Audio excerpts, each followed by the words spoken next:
Gold, a symbol of wealth, power, and beauty. But behind the shine lies a dark hidden world. Illegal mining is destroying our land, poisoning our water, and feeding an underground gold market no one wants to talk about.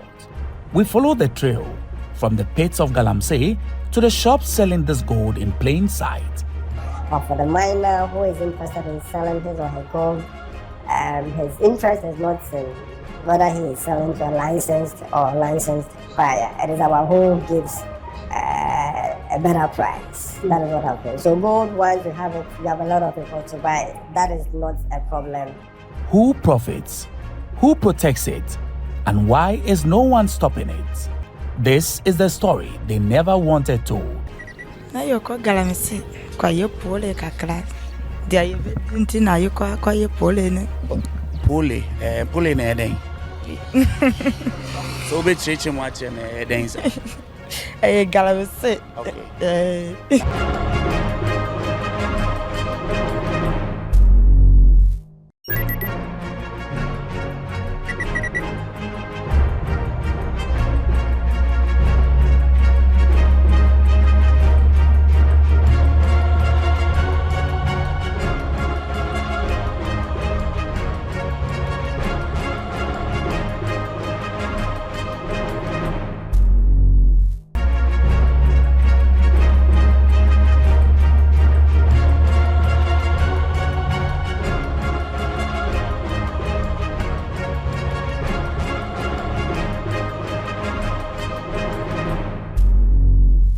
This is Wasa Ekropon in Ghana's western region, a town once known for its rich culture and serene landscape, now transformed into a front line of destruction.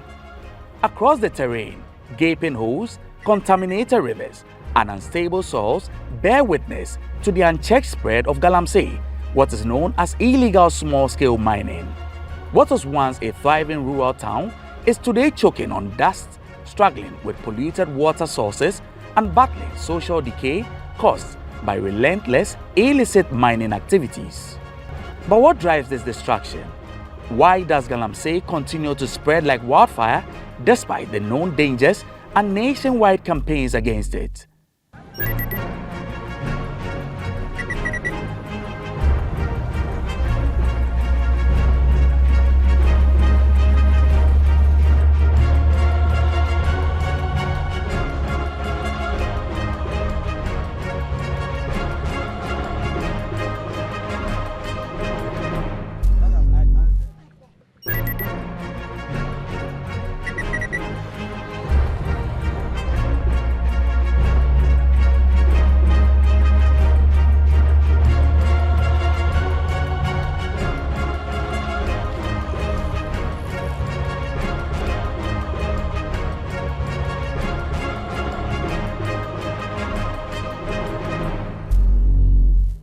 Onam leaders na yenye leaders papa ma omu ni yachi nti no o ma yensase nyina mpanfo no tonton sase no awum di tu Galamsey na leaders na nso na ekra machines ne ba ma omo de ba ye adwuma dia yinti na yoko kwa pole ne Galamsey. Okay. Wa kroma ye adwuma so ye de ni ebuafo obeboa na ye so anya egwa de tong de nyama kakra ebe tong ye ne buafo ni siga ebe pen nyama tong ye betimi aka say empo nyama ne ebada na se because ye nso ye de ni to abane so anka abane de enwamo fi say ye wa ha ne nso hu adwuma bi abane provided ya mai ena ye nso be hu say twedi ampo nyankom ko ado am no anka say de asasi mai no ye gudu na de ashima mai dada ti ye nso hu kwan ye be faso a ye nso be pegudie free sa de ye nso aka ye ye mani issue. At the Ministry of Lands and Natural Resources, we are not asking people not to mine. What we are saying is, if you want to mine, you have to mine responsibly. Mining is an industry on its own, and it's a viable industry, no two ways about that. But the fact that you want to mine doesn't mean that it should be at the expense of our environment. It doesn't mean that it should be at the expense of the lives of people. Today, what people are doing is, I want to mine gold. They go into an area, a community, the water source that feeds the entire community. You go, you mine your gold, and you are washing it in the entire river. That is no common sense. At Wassa Ekropon, the answers are complex, but they all begin with one thing: gold. For many, the promise of quick wealth outweighs the risks. Economic hardship, lack of job opportunities, and weak enforcement create fertile ground for the Galamsey trade. And as long as gold remains easy to mine and even easier to sell, the cycle continues.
At the heart of this ecosystem lies a powerful enabler, a gold market that is always ready, always hungry. In and around Wassa Ekropon, gold buying centers have sprung up like mushrooms after rain. Here, Galamsey operators walk in freely with their gold, sell it instantly, and walk out with cash. No questions asked. These markets are often unregistered, unregulated, and undocumented. There's no oversight, no traceability, and no accountability. Say the cotton Baya now, wouldn't show the cotton man. Say, Bolina go, they are meant to make it. No, before me to say, Indian farm to Bogos. How then here trying a good. Now, you say, I'm gonna say, also be a good boy. And the Pacific license. Yes, license. Yes, you are talking. Yes, they are come a good board.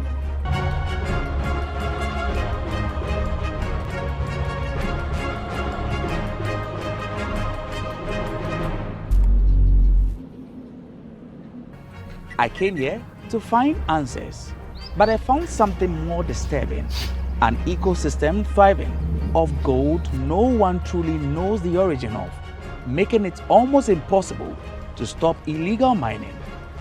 This led me into one of the many gold buying shops, asking about their operations.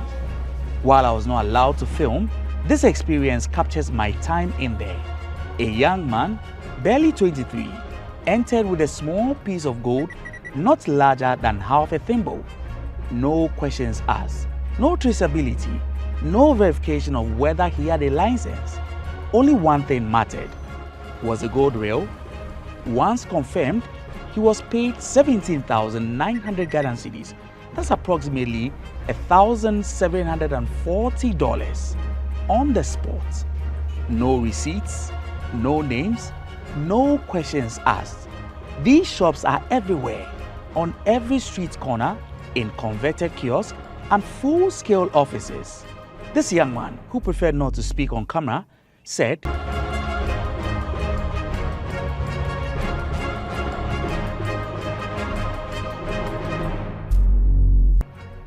this single community houses over 100 gold buying shops, yet the government says it is winning the fight against this illicit trade. How is it doing that with such a flood of available gold shops, most of which do not have legal operating permits? Before you can deal in gold in Ghana, you should be able to have any of our licenses. And that is our way of curbing any form of illegalities, any form of foul play within the sector.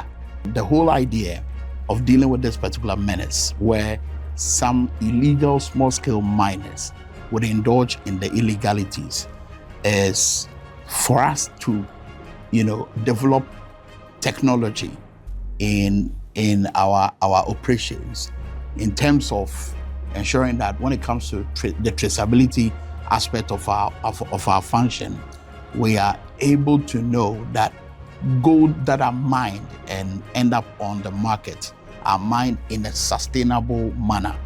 Because, as you may be aware, those that are not mined in a sustainable manner, when you take it to the international market, they tend to become a liability. And you know, Gold Board is aspiring to peg its operations around the LBMA standards. And because that is our focus, that is our objective, we are ensuring that in terms of the gold that end up on the market, they are those that are done in a sustainable manner. And so employing technology and other forms, other strategies will aid us to be able to decipher between which one came from an illegal mining pit and which one came from a sustainable mining strategy. On the last count, the levels of devastation that we have recorded within the forest reserves is about 5,500 hectares. Outside of the forest reserves, we don't have updated data yet.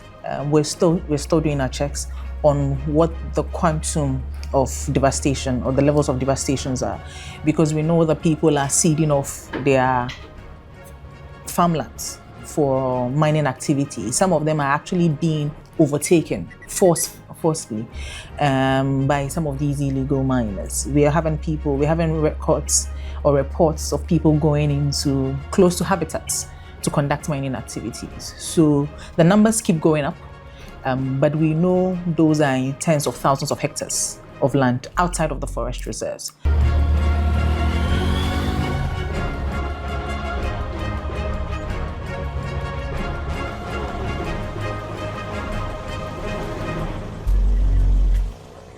At Wasai-Kopong, the gold market never sleeps. And for illegal miners, this is the open door that keeps them digging. Some say this is evidence of economic activity.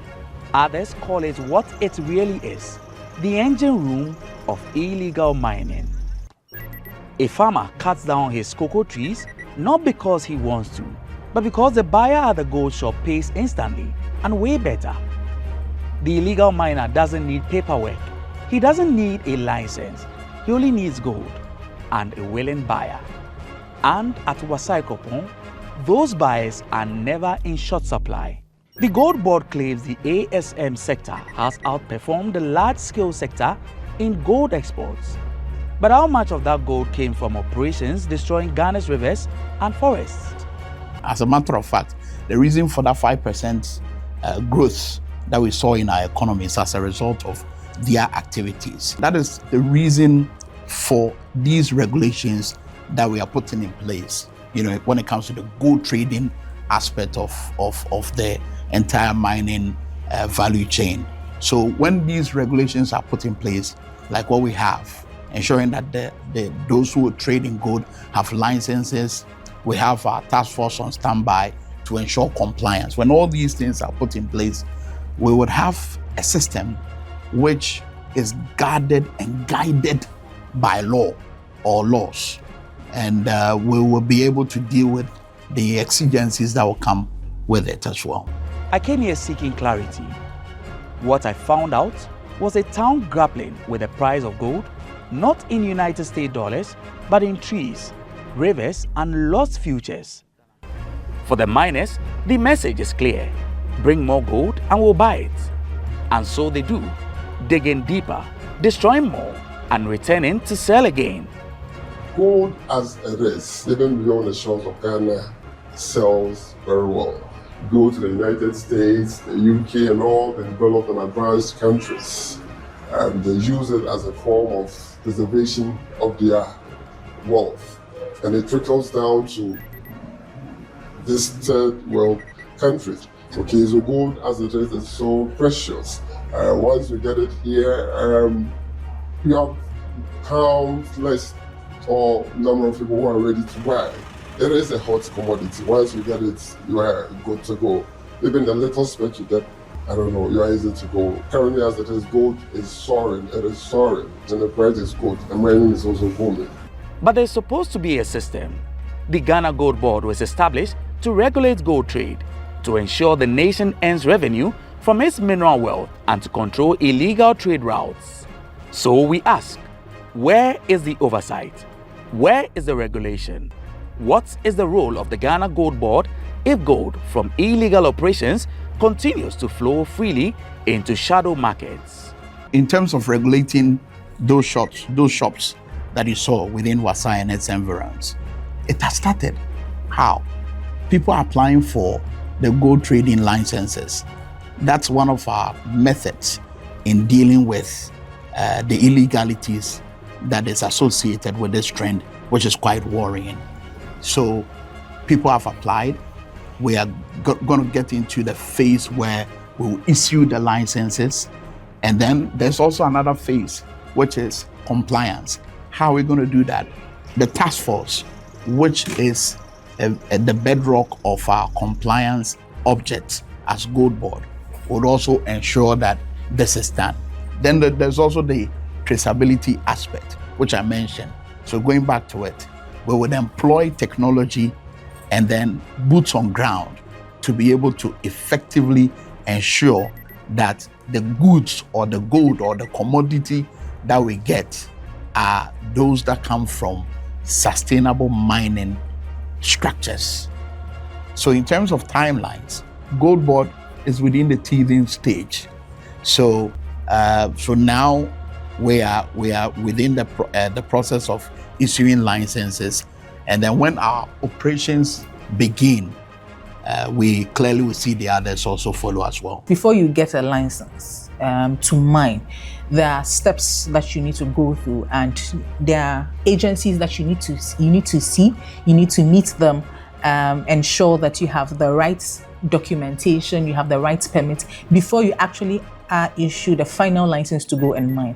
And like I said, one of the strategies that we are deploying is I've talked about decentralizing the system. We are also ensuring that while we do that, beyond the local authorities getting involved in the process, every agency that needs to be involved in this is standard. The impact of this unregulated gold market is devastating. Not only does it empower the Galamsey economy, but it also robs the nation of critical revenue, encourages environmental crime, and tears communities apart. Wasa Ekropon stands today as a cautionary tale, a town caught in the glitter of gold and the shadows of neglect. It isn't also that we can't do the mining without polluting the waters. It can be done very, very, very well. The other thing is also for us to also equip our geological, Ghana Geological Survey Authority. That authority, that agency is responsible for identifying the mineralized areas where the gold actually is. A lot of the time, what we are finding is people are digging everywhere because they don't even know where the gold is. They just assume, or they are speculating that there's gold in this area. Maybe, everybody says, so this region has gold, so let me go and check. And then they go dig everywhere, and they're not finding the gold. So they keep digging and keep destroying the land. There's no plan for reclamation, nothing. So the other thing is also to ensure that GGSA is equipped. If you want to mine, GGSA can tell you in this particular jurisdiction, spot A, spot B has the gold. Then we can regulate, and then you can mine within that particular jurisdiction, and then you don't destroy everywhere else. Can the system be fixed? Can the gold trade be cleaned up? The Ankobra River is the purest evidence of the depth and magnitude of Galamsey. Illegal mining for what it is worth, but not as pure as what used to be once a natural, clear water body here in the western region. Whether in Donkwa, Onofin, Wasa Ekropon, Takwa, the devastating and worrying effects of this illegal activity is evidenced right here in this community. A problem Ghana is struggling to solve. Don't forget, the land remembers. Every wound, every tree, every river. This is not just a documentary. It's a dirge for our forests and a warning for our future. This is Ghana's reality.